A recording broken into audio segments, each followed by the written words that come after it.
Cristo, querido amigo e amiga, você que participa sempre conosco do estudo bíblico da Igreja Presbiteriana de Irajá, localizada aqui na cidade do Rio de Janeiro, estado do Rio de Janeiro. Eu sou o pastor Carlos Alberto Monteiro, pastor efetivo da igreja, e quero, como fazemos toda semana, trazer para você um estudo da Palavra de Deus. Desta feita, o estudo será sobre a doutrina das últimas coisas. E dentro desse estudo da doutrina das últimas coisas, do final dos tempos, eu quero falar com você especificamente sobre o tema do juízo final.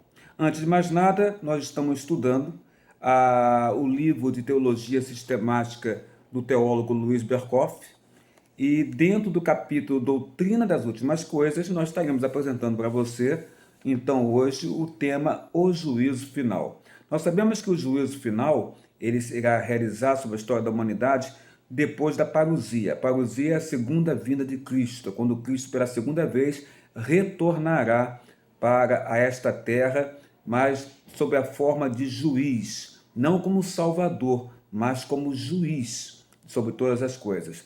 Então nós sabemos que na parousia Cristo retorna, e quando Cristo retorna, ele arrebata os crentes vivos. Os crentes vivos serão arrebatados aos céus, onde adquirirão corpos espirituais, e as almas dos santos que estão com Deus, elas ressuscitarão num corpo também glorificado, num corpo também espiritual. Há uma grande dúvida em relação a esse corpo espiritual, que tanto esse crente vivo na terra, quando Cristo estiver voltando na segunda vinda, será arrebatado aos céus e verá o seu corpo transformado, como também esse que morreu, que ressuscita no corpo espiritual. Há uma grande dúvida em relação a este corpo, mas para você ter uma ideia, uma noção, este corpo glorificado, este corpo espiritual, ele será semelhante ao corpo do Cristo ressurreto, do Cristo ressurreto. Lembra quando Cristo ressuscitou, ele entra numa casa onde estão os seus discípulos que estavam com medo de serem mortos, como Cristo morreu na cruz, eles serem mortos também, e Cristo entra naquela casa que estava com as portas e janelas fechadas, e entra e fala: paz seja sobre vós. Então, é um corpo desta forma, um corpo que ascende aos céus, como o corpo dele ascendeu aos céus, que ele disse que teria que ir para poder enviar o Consolador. Esse corpo glorificado, o nosso corpo glorificado, será semelhante a este corpo de Cristo. Bom, vamos então à questão do juízo final. O juízo final é o tribunal de Cristo. No tribunal de Cristo, o juiz será o próprio Cristo. É dado a Cristo toda a autoridade no céu e na terra. Então vejamos passagens como, por exemplo, de Mateus 28, verso 18, que eu vou ler para você neste momento aqui, que diz assim: Mateus, capítulo 28, verso de número 18. Jesus, aproximando-se, falou-lhes dizendo: toda autoridade me foi dada no céu e na terra. Então Cristo coloca, antes de ascender aos céus, depois já tinha ressuscitado, já tinha passado 40 dias que ele estava andando na terra junto aos seus discípulos, e que comprovadamente seus discípulos viram que ele de fato ressuscitou e que ele era de fato o Filho de Deus. Jesus então fala, antes de subir aos céus, ele dá essa grande comissão, e na grande comissão ele fala: toda autoridade me foi dada no céu e na terra. Então, essa autoridade que foi dada a ele, na parousia, ele retorna como juiz, como supremo juiz. Um outro texto que vai dar base para esse entendimento está em Mateus 25, verso 31. Olha o que diz. No verso 31, a Bíblia diz assim: quando vier o Filho do Homem na sua majestade, todos os anjos com ele, então se assentará no trono da sua glória. Jesus vai voltar na parousia, ele vai se assentar no trono da sua glória. No trono quer dizer que ele detém sobre si poder e autoridade, e ele não virá sozinho. O interessante aqui que ele não virá sozinho, mas que ele virá para julgar os vivos e os mortos, e Jesus, como juiz, ele terá assistentes. Os assistentes do Senhor Jesus no tribunal de Cristo, onde ele, Jesus, na condição de juiz, julgará os vivos e os mortos, a Bíblia coloca para nós que serão os anjos. Como eu li aqui agora há pouco, quando vier o Filho do Homem na sua majestade e todos os anjos com ele. Verso 32, e todas as nações serão reunidas na sua presença, e ele separará uns dos outros, como o pastor separa os cabritos das ovelhas. Então todas as nações estarão reunidas na presença do Senhor Jesus. Jesus, como supremo juiz, irá fazer uma separação. Só ele, Jesus, pode fazer essa separação. Só ele, Jesus, sabe quem é salvo, ou quem está salvo para viver com Deus a eternidade.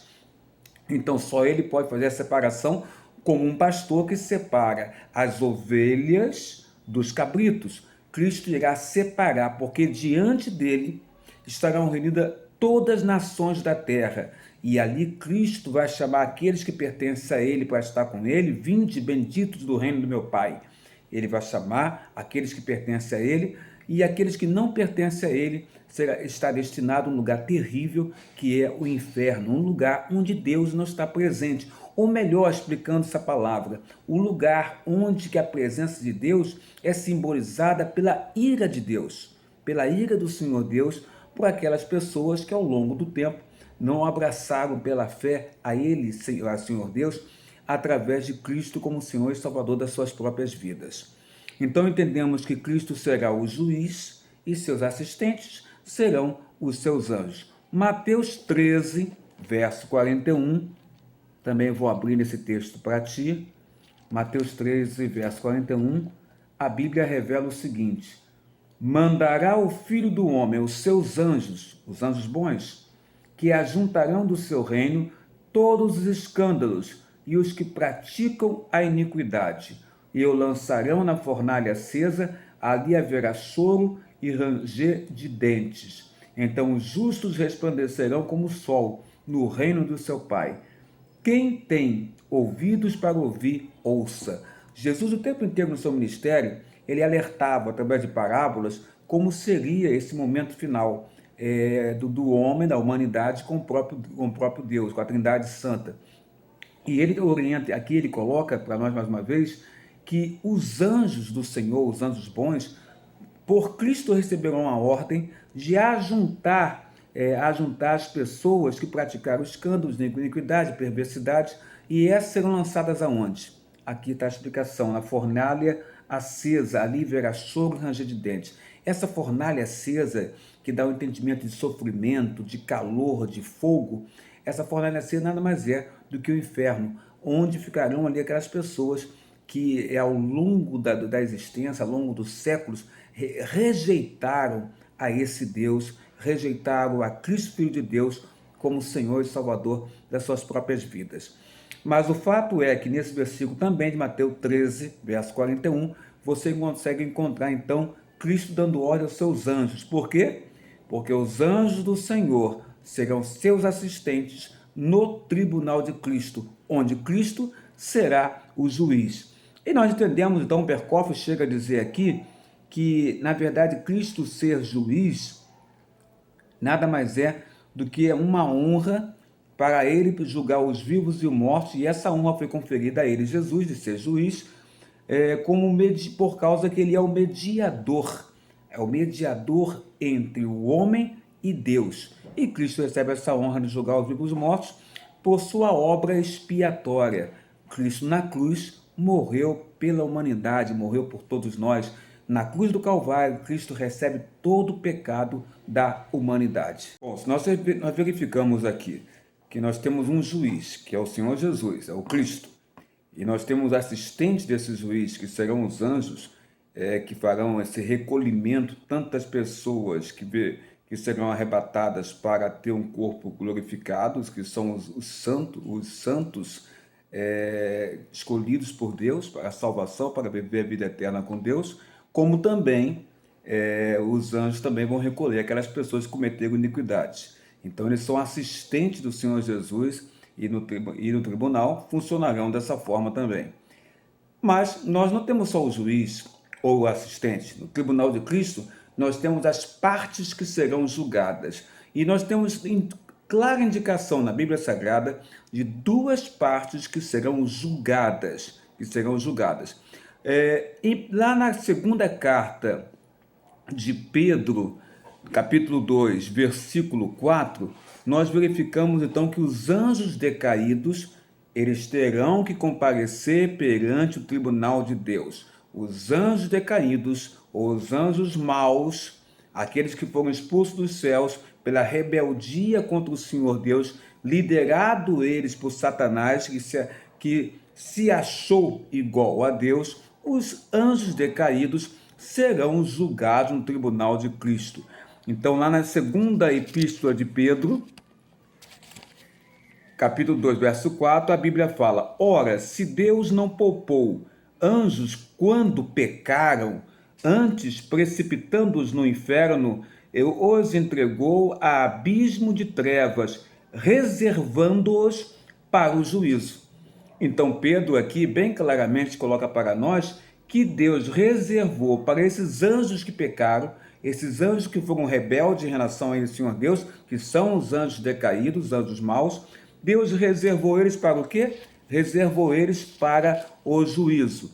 Então, uma das partes que nós teremos no tribunal de Cristo são os anjos decaídos, né? Ou seja, Satanás e os seus demônios, os espíritos impuros, verão a sua ruína final no dia do juízo. No dia do juízo, no tribunal de Cristo, Satanás e seus anjos decaídos, né, verão a sua ruína nesse dia do juízo final. Mas não somente Satanás verá.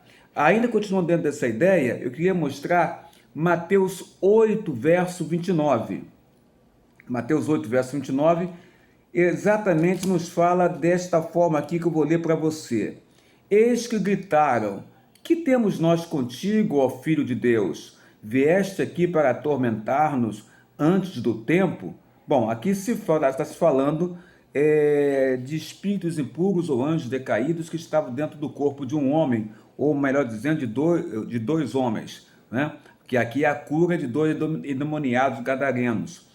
O que a gente observa aqui? Eu não quero entrar nessa parte da possessão deles no corpo desses homens e Cristo libertando, não vou entrar nessa parte.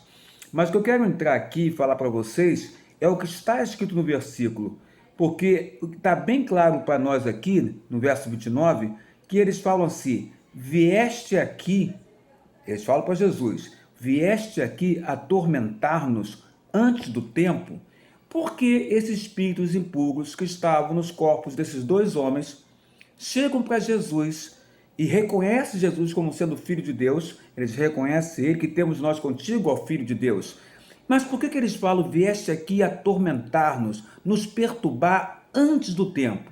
A que tempo que eles estavam se referindo aqui? Eles estavam se referindo justamente ao tempo reservado para eles no dia do juízo final. Então, eles estão colocando o seguinte: ora, nós sabemos que no juízo final, quando você voltar na parousia, ali sim, nós vamos ser então jogados, né? Nós vamos ser destruídos, vamos ser destruídos ou jogados no lago de fogo para sofrimento.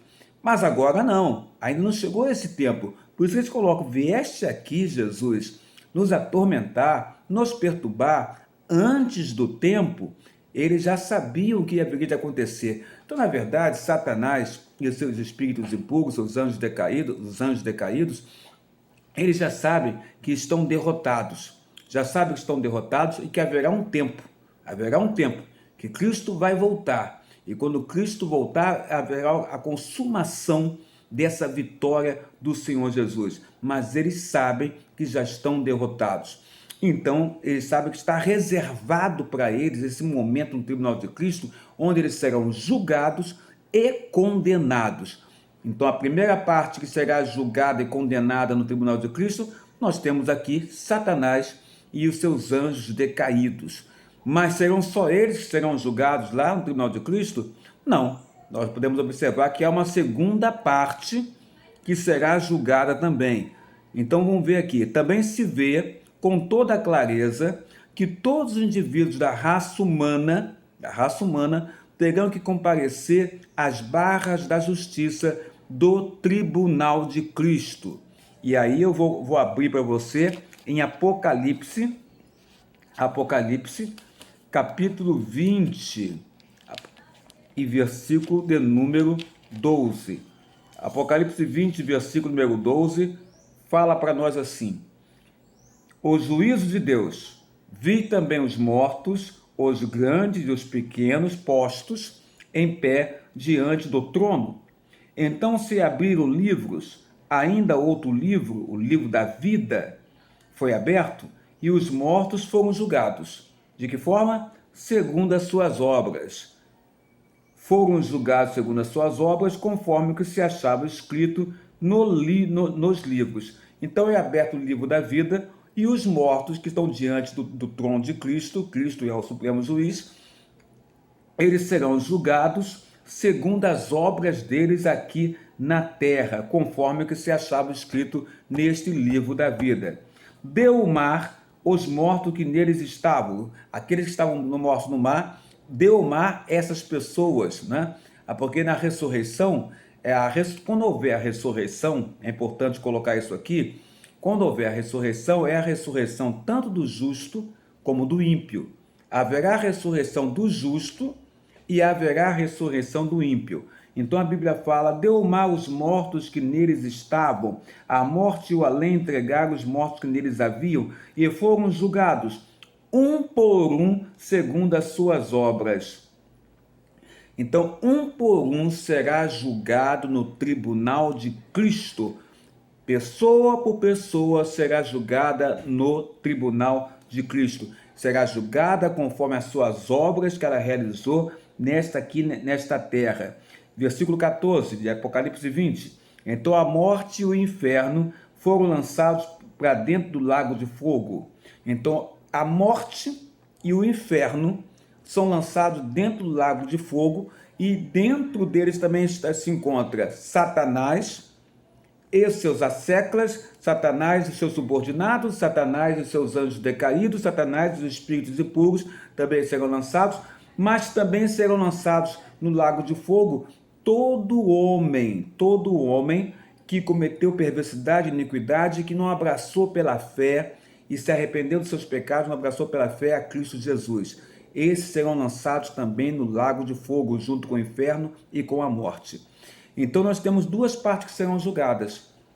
Nós temos os anjos impuros, Satanás e seus anjos impuros, e nós temos também a humanidade, ou as nações da terra também serão julgadas. É o que nós observamos no versículo 12. Vi também os mortos, grandes e pequenos, postos em pé diante do trono, e ali eles foram julgados segundo as suas obras. Aí você pode me perguntar, mas dentro dessa relação das pessoas que a Bíblia coloca aqui, que os mortos serão colocados de pé diante do trono de Cristo, e nós que somos crentes no Senhor Jesus Cristo, qual é a condição que a gente chega para esse julgamento, né? Para esse julgamento. Bom, vamos ver aqui então uma coisa. João 5, verso 24, Evangelho de João, capítulo 5, verso 24, vai nos falar sobre este assunto. De falar um pouquinho, ou de ler o versículo de João 5, verso 24, eu queria traçar poucas palavras aqui, porque talvez ficou uma dúvida para ti, quando eu falei que a Bíblia fala para nós, que é Apocalipse capítulo 20, que a morte e o inferno serão lançados no lago de fogo. Nós estamos falando do tribunal de Cristo, no final dos tempos, doutrina das últimas coisas, doutrina do final do tempo. Mas neste tempo que nós estamos vivenciando agora, nós sabemos que existe nessa vida terrena, nós sabemos que existe a morte, né? O homem não foi criado para morrer, mas o homem morre, e por isso que para nós a morte sempre será algo que nos afronta, porque na verdade a morte é uma violência ao homem, porque Deus quando criou o homem, Deus quando criou Adão e Eva, Deus quando criou o homem, Adão e criou a mulher chamada Eva, os criou para que eles pudessem gerar, se multiplicarem e assim haver a multiplicação da humanidade, mas Deus criou esse homem perfeito para viver a eternidade com ele, Deus. Quando entra o pecado na história da humanidade, que é o pecado original, que é a desobediência de Adão e Eva, uma ordem expressa de Deus, entra a morte também. A morte nos causa separação do homem, criatura criada por Deus, com o próprio Deus, que é o Criador de todas as coisas, Criador do homem, o qual ele fez a sua imagem e semelhança. Então nós sabemos que a morte ela entra na história da humanidade. E o salário do pecado, como a palavra coloca, o salário do pecado é a morte. você vê então que esta morte, ou a simbolização desta morte, será lançada também no lago de fogo. O que Deus quer apontar aí, que não haverá mais morte, e que haverá sim uma existência eterna do homem do homem criado por Deus para com Deus, seu Criador. Daí então essa ideia da morte também ser lançada no lago de fogo. Agora vamos para a questão do inferno.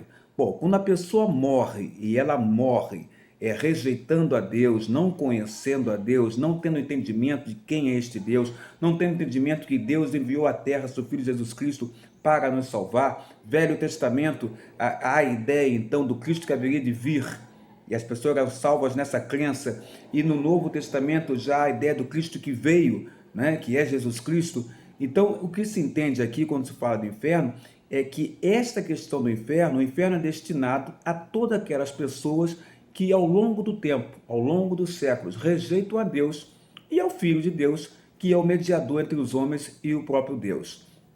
Então, o inferno também, que é o lugar onde ficam essas almas que rejeitaram a Deus, este lugar também, ao exemplo da morte, será lançado em outro lugar, que é o Lago de Fogo. O Lago de Fogo nada mais é do que, vamos colocar assim, a consumação do inferno, a consumação do inferno.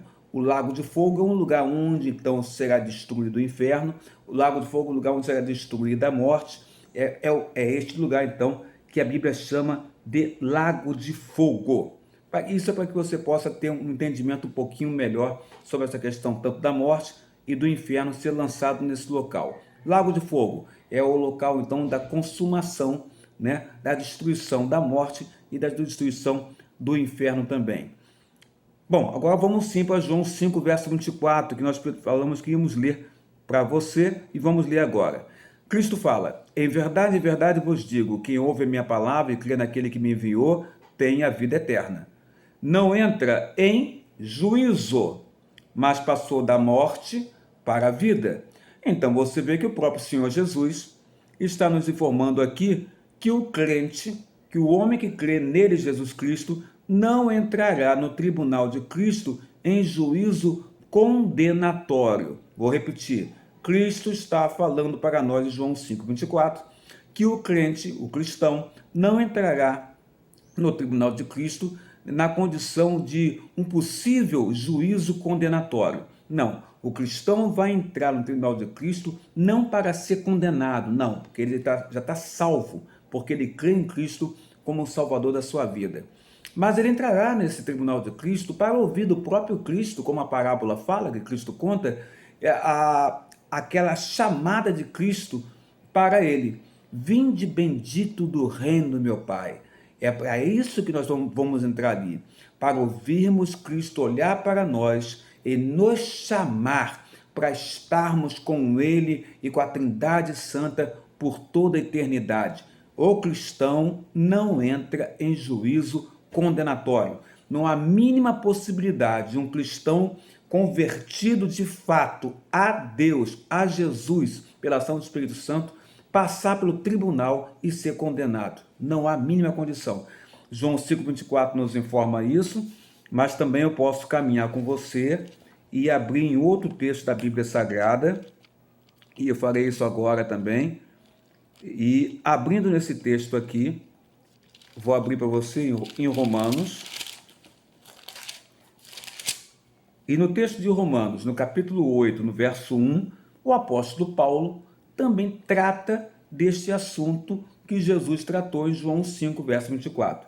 Paulo fala assim: agora, pois, já nenhuma condenação há para aqueles que estão em Cristo Jesus. Então o apóstolo Paulo também, inspirado pelo Espírito Santo, informa aos crentes de Roma que já nenhuma condenação há para aqueles que de fato estão em Cristo Jesus, confirmando as palavras.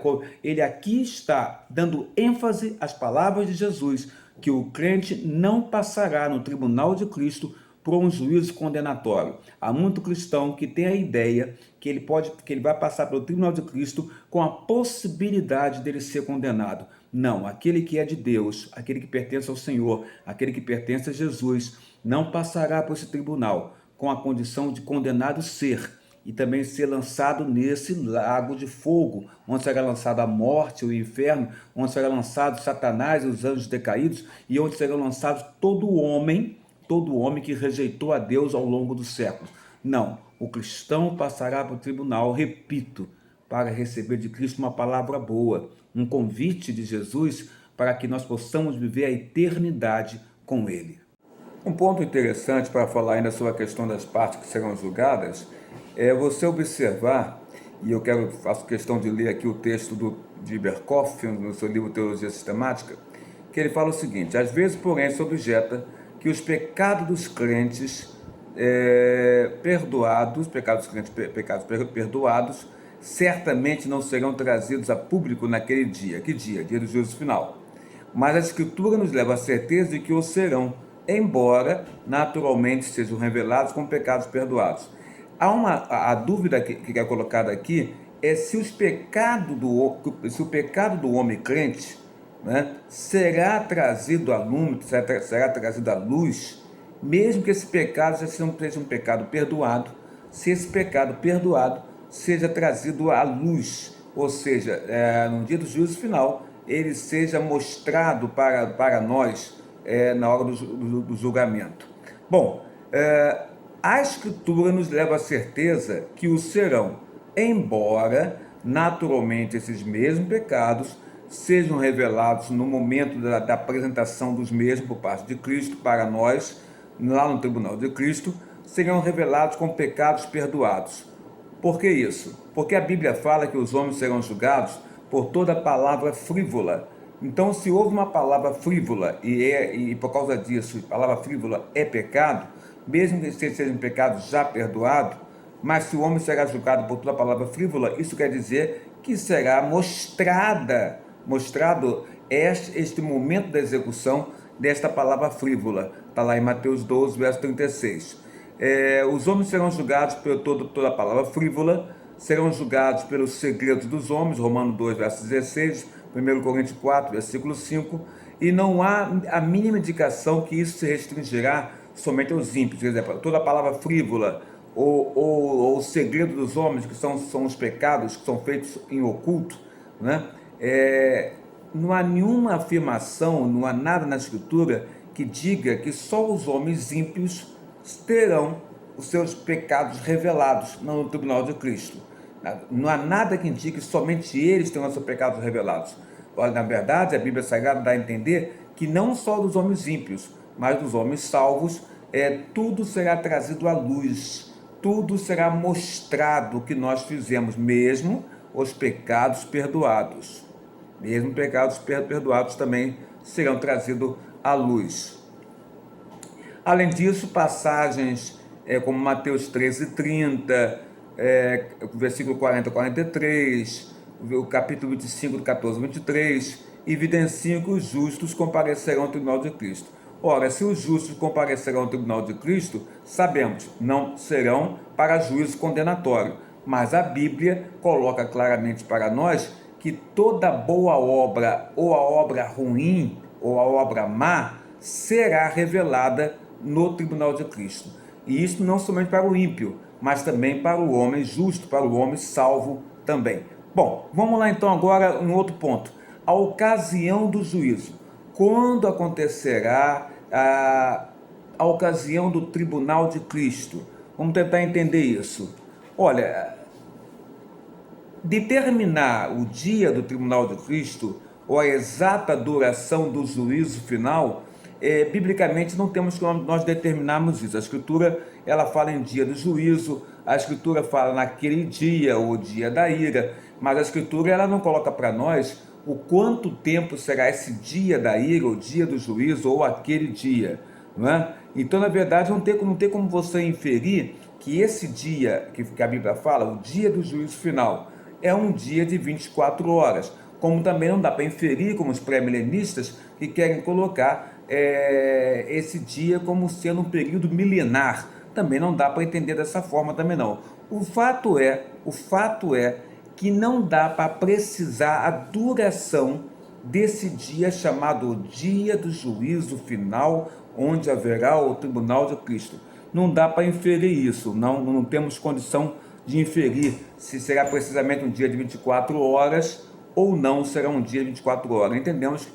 Entendemos até que não será um dia de 24 horas, mas não podemos comprovar isso aqui de forma clara e objetiva para você, porque a Escritura não coloca essa palavra dia como algo definido, mas sim muitas das vezes como algo simbólico. Se você abrir lá em Eclesiastes, Velho Testamento, estou com a Bíblia aqui para te mostrar, em Eclesiastes capítulo 12, livro de Salomão, ele fala para nós no versículo 14 do capítulo 12, porque Deus há de trazer a juízo todas as obras, até as que estão escondidas, quer sejam boas, quer sejam más. Eu estou lendo esse versículo porque agora há pouco eu tinha falado sobre essa questão tanto do homem bom como o homem ímpio ter suas obras reveladas por Deus no dia do juízo final.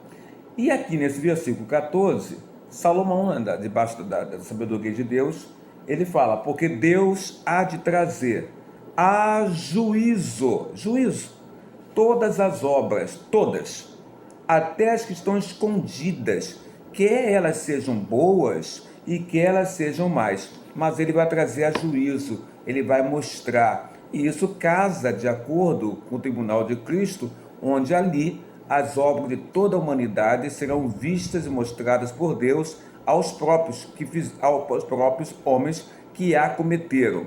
Não importa se ele é um homem salvo ou se ele é um homem ímpio e, portanto, não salvo, mas Deus vai mostrar. E aqui esse texto, mais uma vez, confirma isso também.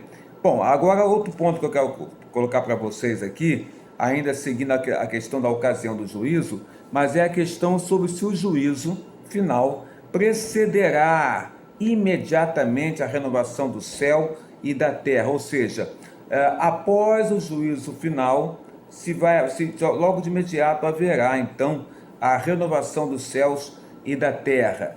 E podemos olhar alguns versículos que indicam, dão pistas desta forma, ainda que haja correntes que entendam que que isso não poderia ser assim. Mas, se olharmos a Bíblia Sagrada, em alguns versículos, ela dá a entender que caminha dentro desse entendimento que após o tribunal, após o juízo final, após o dia do juízo final, em seguida haverá essa renovação dos céus e terra. Segundo Pedro, capítulo 3, segunda carta de Pedro, capítulo 3, versículo 7, diz assim, ora, os céus que agora existem e a terra, pela mesma palavra, têm sido entesourados para o fogo, estando reservados para o dia do juízo e destruição dos homens ímpios. Ora, Pedro está dizendo aqui sobre a vinda do Senhor e o significado da vinda do Senhor. Esse texto profético, o apóstolo Pedro, repito, capítulo 3, fala da vinda do Senhor da glória e fala do seu significado. Então ele coloca, ora, os céus que agora existem, que agora, no tempo dele, Pedro, agora existe, e a terra que agora existe, no tempo do apóstolo Pedro, pela mesma palavra, têm sido guardados, entesourados para o fogo. O que significa fogo aqui? Fogo aqui significa destruição. Em Mateus 24, você vê que os céus e as terras os seus poderes ficarão abalados e a terra seria destruída. Então o entendimento é que após o tribunal de Cristo, após o juízo, haveria então essa destruição e renovação de céus e terra.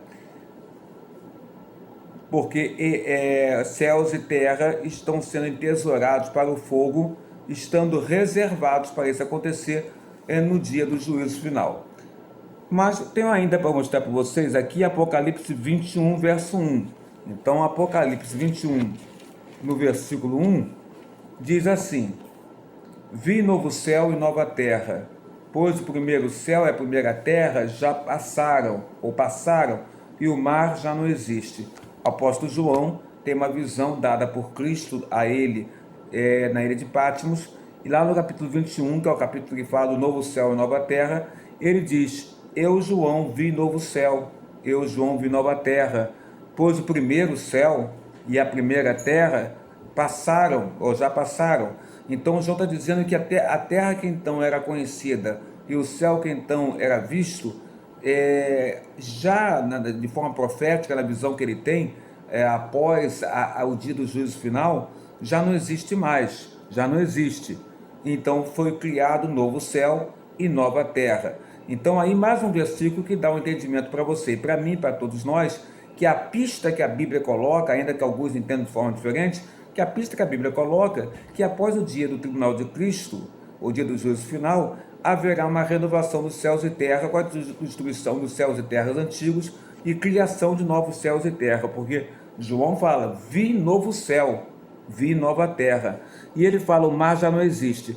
Agora, essa questão do mar já não existe é uma questão interessante, porque João trabalha muito aquilo que profecias de coisas que vêm do futuro, mas também fala muito de coisas através de símbolos. Ele fala de coisas do presente, do tempo dele, quando ele estava preso na ilha de Patmos, e que Roma dominava o mundo de então. E muita coisa ele não pode falar abertamente, porque muita coisa aqui que ele coloca em simbologia é contra Roma, ou aponta para Roma, ou aponta para o César, para o imperador romano. Então ele é obrigado a falar de forma de códigos, de códigos, de símbolos, para que os romanos, lendo, não entendessem que ele estava se referindo a eles, ou referindo ao grande rei deles, que é o César. Mas no finalzinho ele fala, e o mar já não existe. O mar já não existe, aí já é uma alusão à situação dele. Lembra, João está preso numa ilha, ilha de Patmos. Ora, se é uma ilha, a ilha está cercada por todos os lados de água.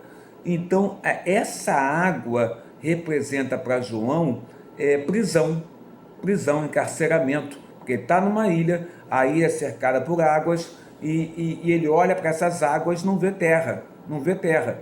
Então a visão que ele tem da água é uma visão de prisão, de carceramento. Então agora que Cristo dá essa visão para ele fala claramente, e o mar já não existe. Então aqui, o que ele está mostrando aqui? Já não existe prisão para mim.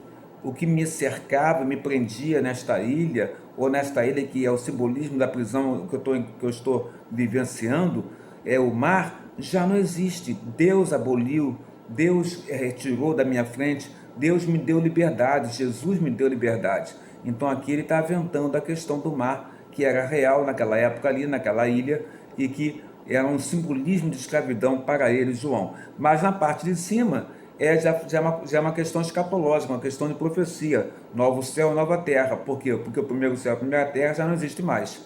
E como não existe mais, foi destruído. Em que momento? Se entende que é após o dia do juízo final, após o tribunal de Cristo. Pelo menos a Bíblia aponta assim. Quando você abre lá no segundo epístolo de Paulo aos Coríntios, capítulo 5, verso 10, você encontra uma informação que essa sentença será promulgada sobre cada pessoa, né? Essa sentença do Tribunal de Cristo, ela não será secreta, e tudo será revelado perante o Juiz Supremo.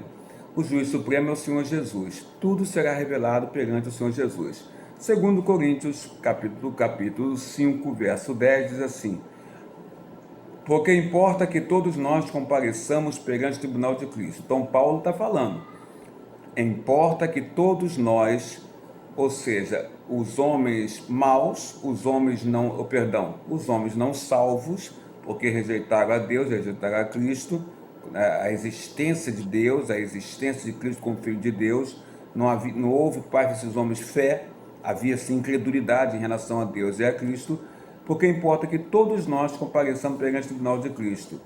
E quando Paulo fala a todos nós, ele se refere não somente aos crentes, mas a toda a humanidade, para que cada um de nós receba segundo o bem ou o mal que tiver feito por meio do corpo. Então, no tribunal de Cristo, teremos que comparecer, não para juízo condenatório, mas para receber segundo o bem ou o mal que nós temos feito por meio do corpo.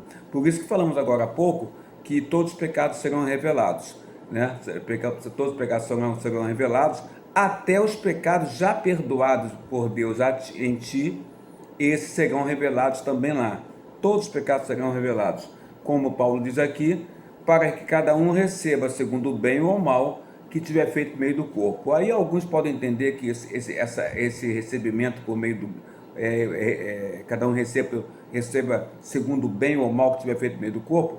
Alguns entendem aí que isso se refere ao crente salvo, aos galardões que ele poderia receber no céu. se ele fez coisas muito boas, se a fé dele produziu obras muito boas, né, o bem em relação às pessoas, ele vai receber muitos galardões. Mas se ele tiver feito muita coisa equivocada e errada, ele vai receber, então, no caso, menos galardões. Ele é um salvo, mas na sua vida, antes de conhecer a Cristo, ou mesmo depois, ele chegou a cometer algumas coisas equivocadas e que seriam pecados em relação a Deus. Mas ele é um crente, ele é um salvo, né? Houve arrependimento, mas as pessoas receberão segundo o bem ou o mal que tiver feito. Então, mesmo que ele esteja arrependido, ele vai receber segundo o que ele fez. Por isso se entende que em relação a essas partes do juízo, se entende que a sentença será proclamada publicamente, de maneira que pelo menos aqueles que de algum modo estão envolvidos com aquela sentença a conhecerão. A sentença dada por Cristo será dada publicamente, de tal modo que pelo menos algumas pessoas que estão envolvidas conhecerão essa sentença. Assim a justiça de Deus e a graça de Deus refugirão em todo o seu esplendor, porque importa que todos nós compareçamos perante o tribunal de Cristo, para que cada um de nós receba segundo o bem ou o mal que tiver feito por meio do corpo. Então até os pecados perdoados serão levantados no tribunal de Cristo, né? Haverá como se fosse um grande filme onde Deus estará mostrando o que nós fizemos nesta terra, ainda que esses pecados já tenham sido perdoados pelo próprio Senhor nosso Deus. Encerramos por aqui esse estudo sobre o juízo final.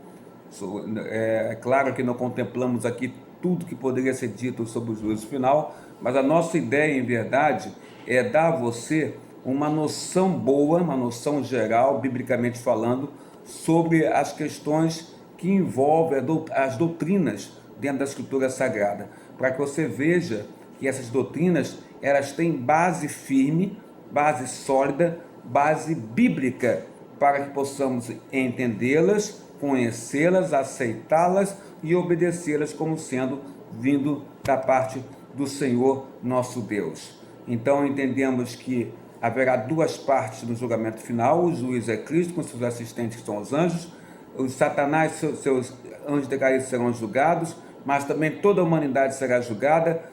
Todos os pecados perdoados ou não serão exibidos por Cristo para todos os homens, sejam homens salvos ou homens ímpios, não salvos, né? E entendemos também que o crente não vai passar pelo tribunal em juízo condenatório. Não, o crente, por ser de Deus, por ser filho de Deus e por ter Cristo no seu coração, pela fé em Cristo, ele já foi salvo. Então ele passará pelo tribunal de Cristo para ouvir de Cristo: vinde bendito ao reino do meu Pai, né? É assim que nós passaremos no tribunal de Cristo. Mas nós temos que tomar cuidado com aquilo que fazemos aqui na terra, porque Coríntios está aqui, segunda carta de Paulo aos Coríntios está aqui, capítulo 5, versículo 4 está aqui, e aqui fala Paulo aos crentes que importa que todos nós compareçamos perante o tribunal do Senhor Jesus, para que lá nesse tribunal recebamos segundo o bem ou o mal que tivermos praticado por meio do corpo. Por isso, cuidemos de nós, querido irmão, querida irmã, querido amigo e amiga, você que é na nossa igreja presbiteriana de Irajá, você que é de outra igreja, cuidemos de nós, porque nosso corpo é templo do Espírito Santo, que possamos buscar cada vez mais a face do nosso Deus, buscar santidade, porque tenhamos de dar conta no tribunal de Cristo de tudo que nós fizermos, ainda que saibamos que nós iremos para esse tribunal na condição já de salvos, mas daremos conta, porque Cristo mostrará no grande filme tudo que nós já fizemos. Deus te abençoe, até a próxima semana, Shalom.